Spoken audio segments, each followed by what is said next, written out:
When I walk into the kitchen, you saw the look on my face, you saw the look on my heart to get out of this place. Apologies, it's not the camera, battery went dead, I've been at work all day, so these things happen. I'm joined by Kyle, as I mentioned, check out the score on the players, which scored many people high, and also Kyle's quick thoughts, reaction video as well. But yeah, coming up we'll hear from Brucey. Replay, man, I can't get out of that. But anyways, we're trying our best to be a little bit professional. Let's begin with the lineup and Kyle. I think you'd probably say the surprise was Bentaleb, would you not? Really, really strong squad. I wasn't surprised at Bentaleb starting because it keeps down. I wasn't. No, I even thought Lazaro could play it until last night. So for me, very strong squad. Carlton, the only one who hasn't really played a Premier League game this season, and Bentaleb as well, because obviously he's a debutant. But yeah, very strong squad. Certainly good enough to beat Oxford, but didn't. I think Bruce showed them the respect, and the players that played did not. I want to talk about Bentaleb before we get into the game, because I don't think we're going to be talking much about the players. I think it's going to be a case of frustration. But how do you think you got on today? He looked alright. He controlled the midfield well. He lost the ball once in a stupid position in the first half, but he recovered well and fouled the player. But yeah, he looks very calm, composed, and I'm looking forward to seeing a bit more from him. Played in more of a deeper role where he was sitting and Sean was allowed to move a little bit forward. What do you reckon of that role? Is that his feature? We'll see what he's like with other midfielders. To be fair, as a deep playing midfielder, Sean Longstaff didn't do him any favours today. Love the any 29 lads, but Sean was shocking the day, like he was. Don't think I scored him very high, and them scoring players like that. Right, let's crack on with the first half. I mean, I can't remember because we didn't barely create. Now I know saint-maximin was trying to do. Maximin had one chance where the keeper pushes it out for a corner. He goes on a good run, cuts inside, goes across the goalkeeper, across a couple of their defenders, and well saved from the goalkeeper. But other than that, the penalty shout. That's it. It did look like a penalty from where I am. As well, but comments that we know. But obviously we haven't got the facility of looking back at a replay. By the time we get home we would have seen that. We probably might change our mind. But from where I am, the Gallagher looked like it, but we've got to go with VAR. But then again, VAR. Right. 2 goals disallowed by Joe Linton. But there's not much about that first half. It was clear, Kyle, that Oxford tactics was sit and try and hit one on the counter. Going into that second, I disagree. I thought they were trying to play. I thought they played really well. I think as the game went on, they were sitting further back, and I think the stretch our defence. I thought as the game went on, they got better. Yeah. I think they got better, but they're growing in because the longer it stayed 0-0, that gives them more and more confidence. Yeah, they came with no fear today, man. Fair play to them. And the support, brilliant. We've got to, applaud really them for good that. support. Brilliant. Best I've seen this season at St James. So well done. Obviously, all the coaches are just behind it, but I felt that the stretch, obviously we were trying to get that goal and kill the game off, but just talking about Oxford, just briefly, the stretch were loads, weren't they, behind? The stretch were far too much, mate. For a team that were meant to play wing backs, we got stretched way too much by Oxford, and to be fair, the manager got it spot on the day, and he's probably going to feel unlucky about himself that he didn't get a win. For me. It's all about the tune then. So, going in that second half, you're trying to break them down. What a good 20-minute spell when we got out the half league. We did. For me, Maximin was getting chances, cutting inside. It was just the final ball, mate. Similar to Rochdale the first game. Do you think we'll talk about that Joe Linton chance in a sec? But do you think overall, for me, Kyle, there wasn't any creativity. It was hardly. You talk about peppering a goal. It's a League One side, but there were long distance shots that were blocked, and it was. Where was the crosses for Joe Linton? And I know he missed his golden chance. We can't cross the ball, Lee. We can't. You want John Rieda to get down that byline, whip it in. Matt Ritchie, bless him, he's the one that was trying. Almiron. The Oxford lot were booing him all game, so Oxford fans, if you're watching, tell us why, because I don't know why they were booing him as he played for Swindon, is that not near Oxford? And I know he's played for Portsmouth, but that's nowhere near Oxford. Swindon, perhaps. But I think when saint-maximin went off, obviously we can assume it's tiredness. I felt like Almiron was trying to take the responsibility. Okay, I'm the guy that I need.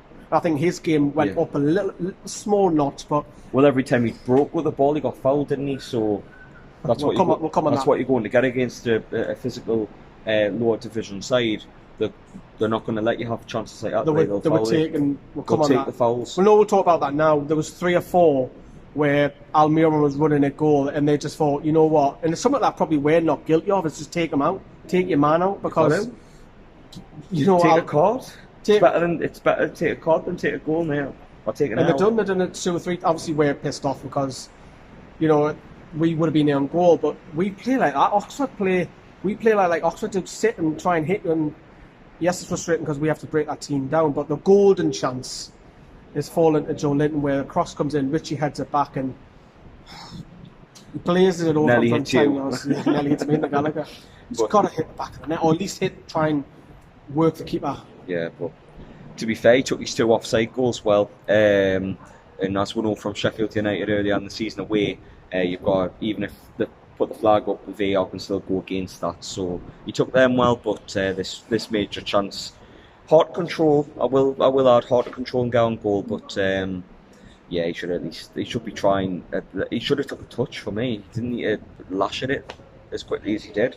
Do you reckon could Bruce do anything with his subs? Because yes, I know you've got a couple of under 23 lads. That was Sorensen and Tom Allen. That was a frustration for me because when they were getting a bit better and a bit better as the game went on, Bruce didn't really react to it. He brought Atsu on. Who else did he bring on? Hayden. He brought Hayden on, Matty. and he brought Matty on.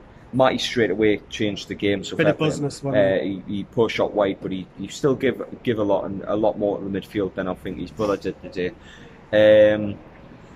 But no, I think we tried to go 4 at the back with 20 minutes to go, and it didn't really work out. We're very open. So it's one of them. Can we play any other formation than the wing-back system? That's the thing. Can we adapt? And we can at the minute. And I don't think we can. You know, Bruce tried it in pre-season playing 2 He tried up it top. against Leicester away, and what happened? No, so struggling to break down. I know that's the frustration because it's meant to be teams that break us down, but us doing it, we see struggle. And yes, you can talk about injuries, you can talk about there's people being out, Nazaro coming in next week, whatever. But let's quickly hear from Steve Bruce before we talk about the week. We're in the hat. That's the positive. A big well done to the supporters, and I think we're all just disappointed that we haven't given them something to shout about. We haven't played anywhere near well enough, and when you get days like today, from the first minute, we give the ball away, miscontrolled it, sloppy, too slow in position in the transition. So we're still in the hat. We'll look forward to the draw. We will be better on Tuesday, and I'll be convinced about that. But disappointed because we haven't played well enough today, and that's a sad indictment, unfortunately. And that was Stevie Bruce. Not very good performance. I rated him a 3 out of 10 today. However, deadline day is coming. Obviously, we'll talk more about that on the radio show, so keep an eye out for that. We've got Lazaro in, which hopefully sees Atsu go down that pecking order a little bit more. But do we need 1 or 2? What's more important? I know you're going to probably say both. A striker or left back or left wing back? Well, BT put a graphic up last week.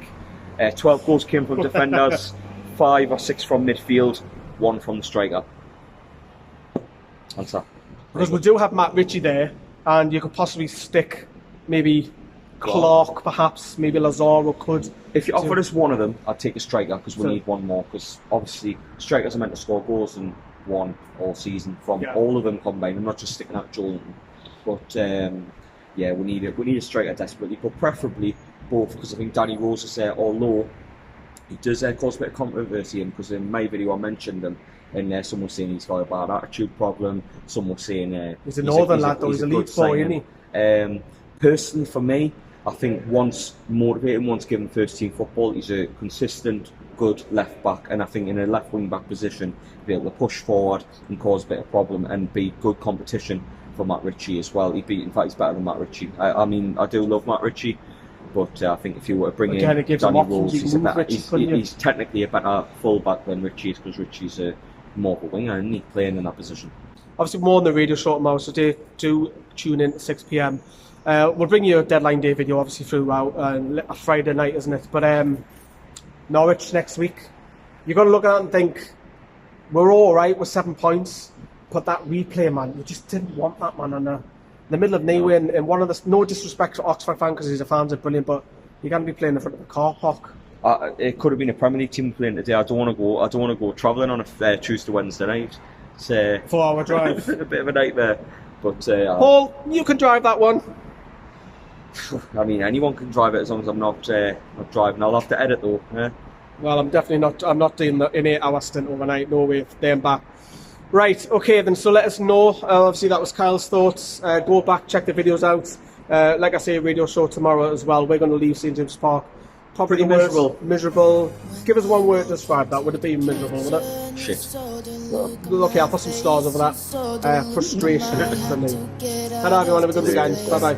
I seen something I've never seen before. When you put on the pineapple, we couldn't be friends anymore. Pineapple bounced